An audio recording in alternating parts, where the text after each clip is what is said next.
السلام علیکم، میں ہوں منیز جہانگیر اور آپ دیکھ رہے ہیں پروگرام سپاٹ لائٹ۔ ناظرین، جو آپ ہماری سکرینز کے پر تصویریں دیکھ رہے ہیں، یہ 41 سالہ صدف اور ان کے 3.5 سال بچے سچل کی ہیں، ان کے بیٹے کی، اور ان سے تعارف کروانا اس لیے ضروری ہے تاکہ میں آپ کو بتا سکوں کہ جب جبری گمشدگی ایک خاندان میں ہوتی ہے تو وہ خاندان کیسے بکھرتا ہے۔ صدف کو ہم سبھی جانتے تھے، وہ ایک آرٹسٹ تھی، جرنلسٹ تھی، ایک ٹیچر تھی، اور کالج میں سب سے زیادہ اسی کی ہنسی جو ہوتی تھی سب سے لاؤڈ ہوتی تھی۔ اس کی 2016 میں شادی ہوئی مدثر نارو سے، وہ خود بھی لکھتے تھے، ایک صحافی تھے، مگر پچھلے 2 سال سے وہ ہستی نہیں تھی۔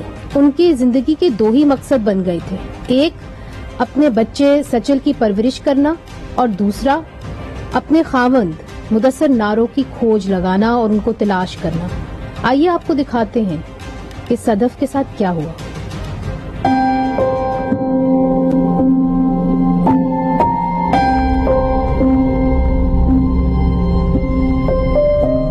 مدثر اور صدف کی شادی اپریل 2016 میں ہوئی اور ان کے ہاں بیٹے کی پیدائش فروری 2018 میں ہوئی، جس کا نام انہوں نے پیار سے صوفی شاعر سچل سرمست پر رکھا۔ اگست 2018 میں صدف، مدثر اور 6 ماہ کا سچل کاغان گئے عید کی چھٹیوں پر۔ مدثر نے صدف کو کہا، ادھر ہی ٹھہرو، کچھ تصاویریں لے کر آتا ہوں، پر مدثر پھر کبھی واپس نہیں آیا۔ کچھ نے کہا دریا میں گر گیا، پر دریا سے کچھ نہیں ملا، نہ اس کی لاش، نہ کوئی جوتی، نہ کوئی کپڑا۔ گمشدگی سے قبل مدثر کو نامعلوم افراد دھمکیاں دیتے تھے، وہ جمہوریت کی بات کرتا تھا۔ اس کے خاندان نے لاپتہ افراد کے لواحقین کے ساتھ مل کر مدثر کی تلاش شروع کی۔ صدف چغتائی نے اپنے خاوند کی بازیابی کے لیے ہر پلیٹ فارم پر آواز اٹھائی۔ اس کی والدہ نے حال ہی میں اسلام آباد میں گمشدہ افراد کے خاندانوں کے ساتھ دھرنا دیا۔ وفاقی وزیر برائے انسانی حقوق شرین مزاری سے ملاقات ہوئی۔ وزیر اعظم کے ایک نمائندے نے سب کو یقین دہانی کروائی کہ لاپتہ افراد واپس اپنے گھر عید پر لوٹ آئیں گے۔ مدثر کی والدہ راحت بی بی کی امید جاگی اور اس نے گھر جا کر مدثر کے کپڑے دھوئے اور تیار کیے۔ تبھی اس کو خبر ملی کہ صدف فوت ہو گئی۔ صدف اپنے ماں باپ کے ساتھ اوپر والی منزل پر رہتی تھی، اکیلی ماں، دن رات کام کر کے سچل کی ضروریات پوری کرتی تھی۔ 20 مئی کو صدف نے جبری گمشدگیوں کے کیس کی سماعت کے سلسلے میں اقوام متحدہ کی میٹنگ میں شرکت کرنی تھی۔ انسانی حقوق کمیشن آف پاکستان نے حکومت سے مطالبہ کیا کہ وہ مدثر کو بازیاب کروانے کے ساتھ ساتھ تحقیق کرے کہ صدف کی موت کن حالات میں ہوئی۔ صدف ہم میں نہیں رہی، پر بہت سارے سوال۔ ناظرین، یہ تھی صدف چغتائی، اور 2 دن سے فائن نارو لائیو کے ہیش ٹیگ سے ٹویٹر کے اوپر یہ ٹرینڈ جو ہے برقرار ہے۔ ہمارے ساتھ ہیں اندلیپ عباس صاحبہ، خارجہ امور کی پارلیمانی سیکرٹری ہیں، اور ان سے بات کریں گے جو وزیر اعظم اور آرمی چیف کی سعودی عرب میں جو وزٹ ہے اس کے بارے میں۔ سینیٹر ربینہ خالد صاحبہ کا تعلق پاکستان پیپلز پارٹی سے ہے، وہ بھی ہمارے ساتھ موجود ہیں، ہمیں اسلام آباد سے جوائن کر رہی ہیں۔ عطا اللہ تاڑر صاحب کا تعلق پاکستان مسلم لیگ نون سے ہے، نون لیگ کی ڈپٹی سیکرٹری جنرل ہیں، اور شہباز شریف صاحب کے کیس کے حوالے سے بھی ان سے بات کریں گے۔ مگر سب سے پہلے اندلیپ صاحبہ آپ کی جانب آؤں گی۔ آپ کی حکومت نے حال ہی میں، بلکہ کابینہ نے انفورسڈ ڈس اپیرنسز کے اوپر ایک قانون، ایک بل جو ہے وہ ٹیبل کیا ہے، جو آپ جلد پارلیمنٹ کے اندر لے کے آ رہے ہیں۔ اس کے بارے میں کچھ بتائیے، چونکہ جنوری سے لے کے اب تک اپریل 2021 تک جو ہمارے پاس اعداد و شمار ہیں اس کے مطابق 952 نئے کیسز آئے ہیں جبری گمشدگیوں کے۔ صدف تو ایک ہی تھی، مگر آپ نے دیکھا کہ خاندانوں کے ساتھ کیا ہوتا ہے جب ایک بھی فیملی ممبر مس ہو جائے یا گمشدہ ہو جائے، پوری خاندان اس طرح تباہ ہو جاتا ہے۔ شکریہ منیزے، اور بالکل یہ آپ صحیح کہہ رہی ہے، یہ جو فیملیز کے اندر یہ فورسڈ اور انفورسڈ اور انسرٹن ڈس اپیرنسز ہیں، یہ واقعی بہت پریشان کرتی ہے، اور یہ ہیومن رائٹس کے خلاف بھی ہے، اور یہ بہت سے قانون کے خلاف بھی ہے۔ انفارچونیٹلی ہمارے ملک میں اس پہ قانون سازی نہیں کی گئی، اور جس کی وجہ سے یہ بہت دیر ایسے ہی چلتا رہا، اور بہت جو نمبرز آپ نے بتائے ہیں دے آر ویری پریکیریس اور تشویشناک ہے۔ لیکن اگر آپ یہ پچھلے کچھ 4 سال سے نمبرز دیکھیں تو سب سے زیادہ بازیابی جو ہوئی ہے مسنگ پرسنز کو واپس لانا وہ بھی پچھلے 2 سال میں ہوئی ہے. اور وہ اس لیے ہوئی ہے کیونکہ یہ ایک بہت بڑا کام ہے جس پہ وزیر اعظم آپ کو پتہ خود انٹرسٹ لیتے ہیں اور شیرین مزاری صاحبہ کا بہت اس پہ لیجسلیشن لانے میں بھی اور ہر کیس کے اندر جانے میں بھی بہت بڑا ہاتھ ہے. اور اسی وجہ سے جو ریکارڈ ہے آف مسنگ پرسنز کو لانے کا پچھلے 10 سال میں آپ دیکھیں تو بیسٹ ریکارڈ ابھی فی الحال ان دا لاسٹ 2 years ہے, لیکن یہ انف نہیں ہے. اور قانون قطع کلامی معاف, مگر یہ اعداد و شمار ہمارے پاس نہیں ہے اندلیب صاحبہ, ہمارے پاس جو اعداد و شمار ہیں اور یہ بلکہ ہم نے جو آپ حکومت نے انفورس ڈس اپیرنسز کا کمیشن بنایا ہے اس سے ہم نے لیے 952 نئے کیسز ہیں اور ریکارڈ ہائی ہے مارچ کے اندر 714 نیو کیسز. یہ خود آپ اگر ان کی ویب سائٹ پہ جائیں تو اس کے اوپر موجود ہیں یہ اسٹیٹسٹکس, اس لیے تشویشناک ہیں. جو قانون آپ لا رہے ہیں اس کے خد و خال کیا ہوں گے, کیسے آپ انشور کریں گے کہ لوگ لاپتہ نہ ہوں؟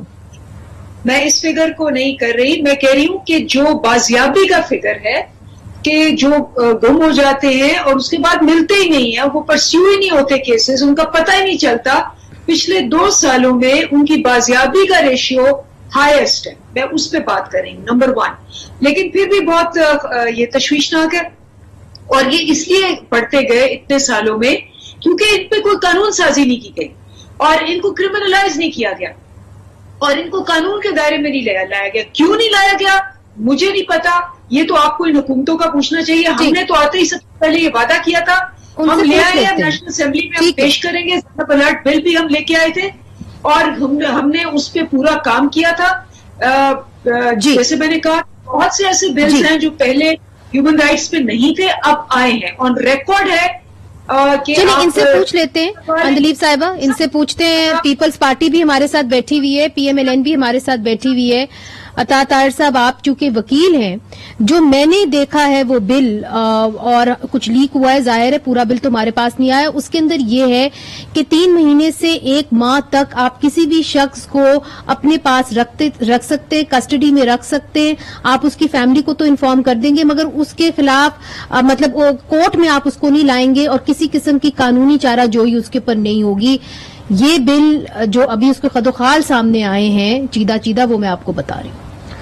بہت شکریہ منیزہ صاحبہ. دیکھیے بات یہ ہے, یہ ہماری سوسائٹی کا, ہماری ڈیموکریسی کا یہ بڑا ایک افسوسناک پہلو ہے کہ انفورس ڈس اپیرنسز کے حوالے سے کوئی سنجیدہ نہ بات چیت ہوئی ہے, نہ اس حوالے سے قانون سازی کی گئی ہے.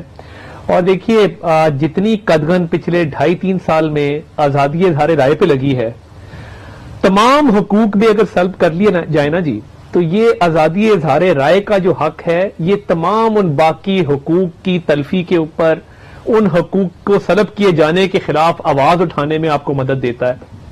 تو یہ معاملہ صرف انفورس ڈس اپیرنسز کا نہیں ہے, یہ معاملہ سینسرشپ بھی اس کے ساتھ ایکولی جو ہے وہ الائنڈ ہے. کتنے جرنلسٹ ہیں جو آج گھر بیٹھے ہیں اس وجہ سے کہ وہ آزادی اظہار رائے میں بلیو کرتے تھے, آج لوگوں نے ٹی وی دیکھنا چھوڑ دیا ہے. ہر ورکنگ جرنلسٹ جو اینکر ہے, جو تجزیہ کار ہے, وہ شام کو آن لائن اپنا ویلاگ کرتا ہے یا یوٹیوب پہ بیٹھتا ہے کیونکہ لوگ سچ سننا چاہتے ہیں اور لوگ چاہتے ہیں کہ جو 2 ٹوک بات ہے ان کے سامنے رکھی جائے. تو اس لیے میں سمجھتا ہوں کہ یہ اور موجودہ حکومت میں یہ ٹرینڈ بڑا ہے, انٹالرنس بڑی ہے.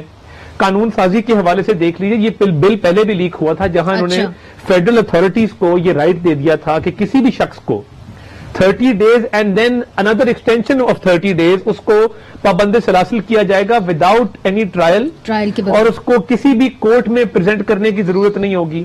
اور جس ملک کے اندر تو یہ آپ کی پارٹی ایکسپٹ کرے گی نیشنل اسمبلی میں؟ بالکل نہیں کریں گے جی. اور دوسری بات یہ, جس نیشنل اسمبلی کے 2 MNAs پابند سلاسل ہو منیزہ صاحبہ, آج مجھے بتائیں نا علی وزیر کہاں پہ ہے, مجھے بتائیں جاوید لطیف کہاں پہ ہے. اور جاوید لطیف کے جس طرح گرفتار کیا گیا, میں پہلے دن گیا تو گرفتاری انہوں نے تب ڈالی, انہوں نے کہا جی ہمارے پاس ہے ہی نہیں, ہمیں پتہ ہی نہیں کہاں پہ ہے. یہ پولیس کا آفیشیل بیان ہے جو میری پولیس سے بات ہوئی. میں نے وہاں پہ شور ڈالا,